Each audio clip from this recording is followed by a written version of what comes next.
السلام علیکم ورحمۃ اللہ وبرکاتہ۔ القریشی آن لائن اسلامک قرآن اکیڈمی کے یوٹیوب چینل پر خوش آمدید کہتے ہیں۔ معزز سامعین، آج کی ہماری ویڈیو کا عنوان ہے کہ شعبان کا مہینہ آ گیا، رمضان سے پہلے یہ 3 کام کر لیں۔ ناظرین کرام، شعبان المعظم کا بابرکت مہینہ شروع ہو چکا ہے۔ یہ وہ مہینہ ہے جو رمضان کی آمد کی خوشخبری لاتا ہے۔ اللہ کے رسول صلی اللہ علیہ وسلم نے فرمایا کہ یہ وہ مہینہ ہے جس میں بندوں کے اعمال اللہ کے حضور پیش کیے جاتے ہیں۔ آئیے وہ 3 کام جانتے ہیں کہ وہ 3 کام کیا ہیں۔ پہلا کام، کثرت سے روزہ رکھنا۔ حضرت عائشہ صدیقہ رضی اللہ تعالی عنہا فرماتی ہیں کہ میں نے اللہ کے رسول صلی اللہ علیہ وسلم کو رمضان کے علاوہ سب سے زیادہ روزے رکھتے ہوئے شعبان کے مہینے میں دیکھا۔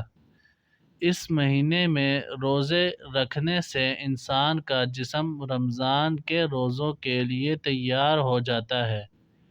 دوسرا کام، کثرت سے استغفار کرنا۔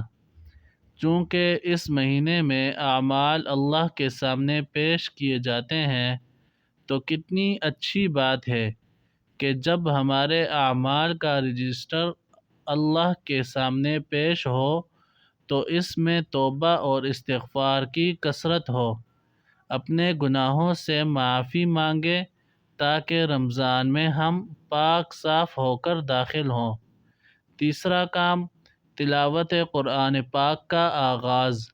اکثر لوگ رمضان کا انتظار کرتے ہیں کہ تب قرآن پاک پڑھیں گے، لیکن بزرگ فرماتے ہیں کہ شعبان قرآن پڑھنے کا مہینہ ہے تاکہ رمضان تک ہماری زبان رواں ہو جائے اور ہم قرآن پاک کے انوارات اور تجلیات سے پوری طرح فیضیاب ہو سکیں۔ معزز سامعین، آخر میں اللہ تعالیٰ سے دعا ہے کہ اللہ تعالیٰ ہمیں شعبان کی قدر کرنے اور رمضان کی برکتیں سمیٹنے کی توفیق عطا فرمائے۔ اگر آپ کو یہ ویڈیو اچھی لگی ہو تو اس ویڈیو کو صدقہ جاریہ سمجھ کر آگے شیئر کریں، اور مزید ایسی ویڈیوز کے لیے ہمارے چینل کو لازمی سبسکرائب کریں۔ جزاکم اللہ خیرا۔